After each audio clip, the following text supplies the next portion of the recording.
अध्यक्ष महोदय, शून्यकाल में कल रात्रि 12 बजे नीरा मैडम और मंगल कालिंद्रा का झगड़ा हो गया। एक दिन राजा साहब और हमारी गाड़ी का टक्कर हो जाता, इतना रफ्तार में आए, बोले कि राजा साहब को तो शून्यकाल डालने नहीं देंगे, इनसे पहले हम जाएंगे। अध्यक्ष महोदय, ये कोई मजाक नहीं कह रहे, 12 बजे रात को आते हैं शून्यकाल डालने के लिए और अफसर ने मजाक बना के रख दिया है, जवाब नहीं देंगे। ये सवाल जनता का है, जिस जनता के टैक्स से पैसे से ये सूट पहनते हैं, जिस जनता के टैक्स से पहनते से ये वोट पहनते हैं, कोट पहनते हैं, उस जनता का सवाल है और जनता का सवाल का उत्तर नहीं देते अफसर। जो ईमानदार है उनको यहाँ से जोहार है, लेकिन जिन्होंने जब अपनी जिम्मेदारी का निर्वहन नहीं किया है उन पर कार्रवाई करिए। अध्यक्ष महोदय, धन्यवाद। अध्यक्ष महोदय, कटौती प्रस्ताव के पक्ष में मेरा सवाल बजट बनाने की प्रक्रिया पर है। जब विभागों ने 13,400 करोड़ रुपए का मांग किया है तो फिर मात्र 7,721 करोड़ का बजट क्यों लाया गया? सबसे बड़ी बात, 8 महीना बीत जाने के बाद भी मात्र 42% राशि खर्च हो पाया है, तो फिर अनुपूरक बजट की आवश्यकता है क्यों? और कहीं ऐसा सच तो नहीं कि सरकार का खजाना खाली है? और यदि सरकार का खजाना खाली है तो सरकार राजस्व प्राप्त करने के लिए क्या कर रही है? अध्यक्ष महोदय, जमीन की रजिस्ट्री में करोड़ों अरबों का राजस्व हानि हो रहा है। किसी जमीन की कीमत यदि 1 करोड़ होता है तो कागज में दिखाया जाता है 25 लाख। सरकार को राजस्व मिलता है 25 लाख पर और काला धन का इस्तेमाल होता है 75 लाख पर। महोदय, अगर मेरी बात पर आपको संदेह है तो किसी भी इस राज्य में अगर किसी भी बड़ा भूखंड, एकड़ों का भूखंड, अगर उसका खरीद बिक्री हुआ है तो आप उसकी एसीबी के माध्यम से जांच करवा ले, दूध का दूध और पानी का पानी हो जाएगा। और चोरी साफ नजर आया है। अध्यक्ष महोदय, कई आईएएस अधिकारी जेल की यात्रा कर चुके हैं। अध्यक्ष महोदय, मैं कोयलांचल से आता हूं और ईडी, जांच एजेंसी और तमाम न्यूज चैनल्स रिपोर्ट की मानी तो प्रत्येक दिन झारखंड राज्य में 1000 अवैध गाड़ियों का निकासी होता है। यदि एक कोयले की गाड़ी में 50 टन कोयला मान ले और 1 टन का मूल्य अगर 5,000 रुपए मान ले तो 25 करोड़ रुपए एक दिन का होता है। अगर 365 से गुना करते हैं तो 9,125 करोड़ रुपए होता है। अध्यक्ष महोदय, यानी लगभग 9,000 करोड़ रुपए, जो कि आपके अनुपूरक बजट से ज्यादा होता है। यानी कोयलांचल से इतनी अवैध मात्रा में कोयला का कारोबार हो रहा है, अगर उस पर सरकार नियंत्रण कर ले तो आपका एक अनुपूरक बजट के बराबर वो राशि होती है, वो राजस्व आपको फायदा होगा। अध्यक्ष महोदय, अगर बालू की बात करें तो वो तो सरेआम है, सब अपने आंखों से देखते हैं। 1-2 अधिकारी ईमानदार होंगे तो भाई उनको जोहार होगा। बाकी अगर कोई भी बालू ट्रैक्टर, विशेषकर ट्रैक्टर से बालू की ढुलाई होती है तो हमें लगता है एक बालू गाड़ी 3-4 थाना क्षेत्रों से पार होता है और कोई थाना प्रभारी ऐसा नहीं है जिसका मंथली पर महीने का इनकम 3 लाख से 5 लाख रुपए केवल अवैध बालू से हो रहा है। अतः सरकार को, मैं मानता हूं कि सरकार का खजाना खाली है, तो खाली है तो इस प्रकार अगर लूट की छूट होगी, जो सरकार के खजाना में आना चाहिए था वो थाना प्रभारी के जेब में जाएगा, पदाधिकारियों की जेब में जाएगा। तो इसी प्रकार हम लोग छात्रों से कलेक्शन करेंगे। अध्यक्ष महोदय, अब इसको भी झूठ मत कहिएगा, अखबार में दिया था कि जैक ने 35% 10th और इंटर का शुल्क बढ़ाया। मैट्रिक का शुल्क था 980, शुल्क कर दिया गया 1180। इंटर का शुल्क था 1100, शुल्क कर दिया गया 1400। मैं तो सबसे पहले कहूंगा कि जो शुल्क पुराना था अविलंब शुल्क बढ़ोतरी पर रोक लगाया जाए। अध्यक्ष महोदय, आज छात्रवृत्ति नहीं मिला है छात्रों को। आज राज्य सरकार और केंद्र पक्ष वाले यानी विपक्ष वाले एक दूसरे पे दोषारोपण कर रहे हैं। इस दोषारोपण के बीच इस राज्य का भविष्य क्यों उलझेगा? अध्यक्ष महोदय, आज 2 वर्षों से छात्रवृत्ति नहीं मिल पाई है, इसका निराकरण होना चाहिए। और बिल्कुल बड़े शर्म और दुर्भाग्य की बात है कि जिस राज्य का युवा, जिस राज्य का भविष्य स्कॉलरशिप नहीं मिलने से परेशान है, हताश है, उस राज्य के विधायक 4 करोड़ 32 लाख के आवास में रहेंगे। ये कितना बड़ा दुर्भाग्य की बात है। आज आंदोलनकारी लगातार अपनी आवाज को बुलंद कर रहे हैं, जिन्होंने अपने लहू से इस राज्य को सींचा, अपने खून से इस राज्य को बनाया, आज जो 3,500 का पेंशन प्राप्त कर रहे हैं। और जिस राज्य के मंत्री 6 करोड़ के आवास में रहेंगे और उस राज्य के आंदोलनकारी सम्मान नहीं पाएंगे जिन्होंने लहू से राज्य बनाया है, यह अभी दुर्भाग्य का विषय। अध्यक्ष महोदय, अध्यक्ष महोदय, चाहे मान्य सदस्य सबको एक्स्ट्रा टाइम मिला है, इसमें संक्षिप्त करिए आप। चलिए ठीक है। अध्यक्ष महोदय, बड़े सौभाग्य से हम 2 मंत्रियों के बीच में आते हैं।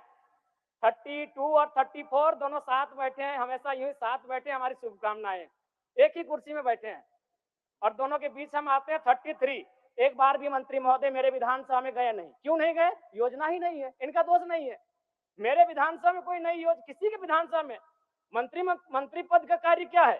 सिर्फ अपना विधानसभा नहीं होता है, कम से कम साल भर हो चुका है, एक विधानसभा तो इनको विजिट करना चाहिए था, अपने पड़ोस के जिले को तो विजिट करना चाहिए था। तो ये तो सच्चाई है अध्यक्ष महोदय। दूसरी बात, आलिम फाजिल की परीक्षा जैक द्वारा संचालित होती है, किंतु वर्तमान में सहायक आचार्य की नियुक्ति में प्रमाण पत्र की वैधता को खत्म कर दिया गया है। और सबसे महत्वपूर्ण बात अध्यक्ष महोदय, जैसा कि अखबार के माध्यम से हम सभी ने पढ़ा कि विभाग सवालों का उत्तर नहीं दे रहा है। अध्यक्ष महोदय, शून्यकाल में कल रात्रि 12 बजे नीरा मैडम और मंगल कालिंद्रा का झगड़ा हो गया। एक दिन राजा साहब और हमारी गाड़ी का टक्कर हो जाता, इतना रफ्तार में आए, बोले कि राजा साहब को तो शून्यकाल डालने नहीं देंगे, इनसे पहले हम जाएंगे। अध्यक्ष महोदय, ये कोई मजाक नहीं कह रहे। 12 बजे रात को आते हैं शून्यकाल डालने के लिए और अफसर ने मजाक बना के रख दिया है, जवाब नहीं देंगे। ये सवाल जनता का है, जिस जनता के टैक्स से पैसे से शोक पहनते हैं, जिस जनता के टैक्स से पहनते से वोट पहनते हैं, कोट पहनते हैं, उस जनता का सवाल है। और जनता का सवाल का उत्तर नहीं देते अफसर। जो ईमानदार है उनको यहाँ से जोहार है, लेकिन जिन्होंने जब अपनी जिम्मेदारी का निर्वहन नहीं किया है उन पर कार्रवाई करिए अध्यक्ष महोदय। 12 बजे रात को हम लोग सवाल डालते हैं। चलिए मान्य सदस्य। अध्यक्ष महोदय, अंतिम में कंक्लूड कर रहे हैं, कंक्लूड कर रहे हैं। समीर कुमार महंती, चलिए आपका समय समाप्त। समीर कुमार महंती। वित्त मंत्री द्वारा 1,045,400 करोड़ का 25-26 का बजट का प्रस्ताव सरकार द्वारा रखा गया है और अभी आज ही हम सरकार के मंत्री द्वारा देखें कि जितने भी आरओ का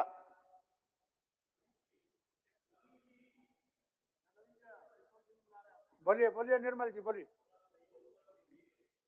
नया थोड़ा सा, लेकिन हमको लगता है कि आप लोग इतना लड़ाई झगड़ा में टाइम पार कर दिए कि हमको लगता है कि जो प्रस्ताव सरकार के पक्ष के लोग को रखना चाहिए कि कहाँ से काम हो रहा है कहाँ से नहीं। तो हमको लगता है कि शहरों शहरी में दोनों के तरफ से तो हम अपना जहाँ तक हम लोग भी माननीय चंद्र प्रकाश चौधरी और सुदेश महतो जी के साथ थोड़ा थोड़ा घूमे कभी कभी, तो थोड़ा थोड़ा सीखे हैं।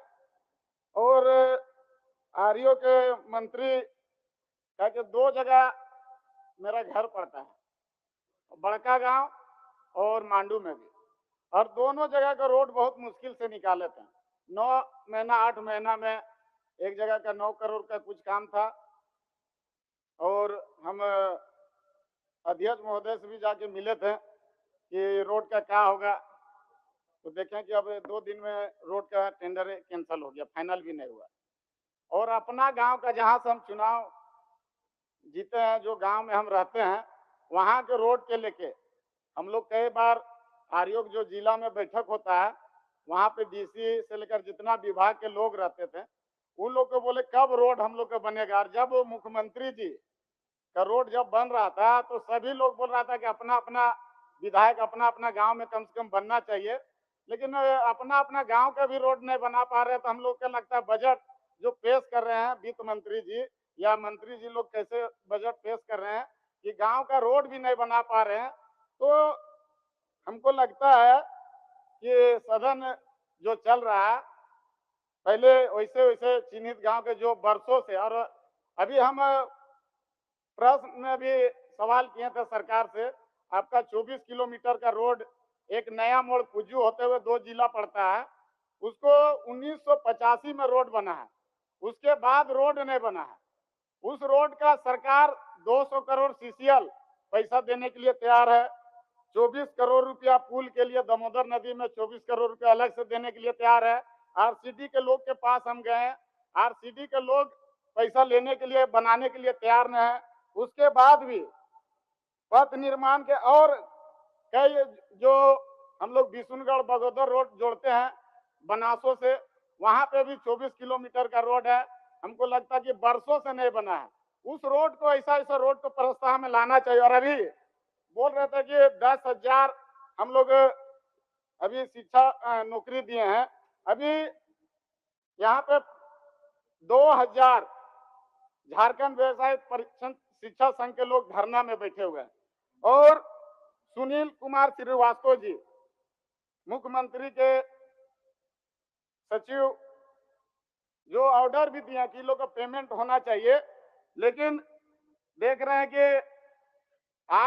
आपका 2017-18 से लिखित रूप से है आपका उन लोग का पेमेंट एक तरह से बोलते हैं कि रोजगार दिए हैं और सरकार केंद्र का सरकार का पैसा भी आ चुका है, लेकिन पेमेंट वो लोग ने अभी भी धरना में बैठे हुए प्रभात तारा ग्राउंड में सर 2 मिनट हम लोग नया है और हम लोग से ज्यादा दूसरा कोई भी समय से ज्यादा 2 मिनट 1 मिनट और समय देंगे ज्यादा नहीं।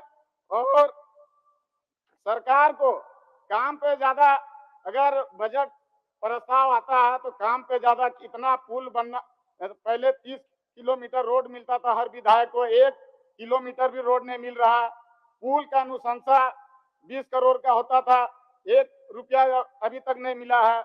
उसके बाद छात्रवृत्ति में बच्चा लोग रोड में है। आज ही हजारीबाग में आंसू के द्वारा हजार लोग रोड में आपका डीसी कार्यालय घेरने का काम किया है। विकलांगों का पेंशन बाकी है। आपका जो विधायक मद का जो सभी को 5-5 लाख करोड़ रुपया मिलता है, उसको भी पैसा खर्च करने में हम लोग वहाँ पे रामगढ़ जिला में 3 विधायक है, ममता देवी जी हैं, मैं रोशन जी हैं, वहाँ के मतलब खर्चा करने के लिए भी अफसर लोग अपना मनमानी कर रहा है। उसके बाद भी आप लोग सीसीएल में अभी कल ही एक और आधा सेकेंड माननीय कैबिनेट मंत्री लोग कैबिनेट में पास किए कि गैर मौजूदा जमीन का राजस्व आपका एनटीपीसी और अंडानी को देने का आप लोग काम किए हैं, जबकि वो जमीन आप सरकार का राजस्व बढ़े उससे हम लोग को कोई अच्छा है। और अभी सीसीएल का कोल का भी पैसा बढ़ाया गया है। कोल अभी जितना स्टॉक है कोल का बिक्री नहीं हो रहा है। कोल हम रोज खदान जाते हैं, रोज सुबह हम खदान जाते हैं। अगर क्षेत्र में रहते हैं तो मजदूर के बीच में रोज हम खदान जाते हैं। कोयला बिक्री नहीं हो रहा और कोयला के दाम पे बढ़ते जा रहे हैं। इसलिए सरकार से है कि बजट ऐसा तैयार करे कि क्षेत्र में काम लोगों को हो सके। हम लोग रॉयल इंडिया में आपका स्वागत है। भारत के सबसे विश्वसनीय सोलर मोटर पंप और एमपीपीटी कंट्रोलर निर्माता रॉयल इंडिया का high performance movable trolley solar water pumping system प्रस्तुत है। बेहतर दक्षता के लिए डिजाइन किया गया और आसानी से ले जाने योग्य। सरकारी परियोजनाओं के लिए अनुमोदित देश भर के कॉन्ट्रैक्टर्स और एजेंसियों की पहली पसंद। एमएनआरई द्वारा अनुमोदित, उल प्रमाणित, उद्योग मानकों के अनुरूप स्वदेशी उत्पाद। सार्थक ऊर्जा समाधान के लिए हमारे साथ साझेदारी करें। आज ही संपर्क करें।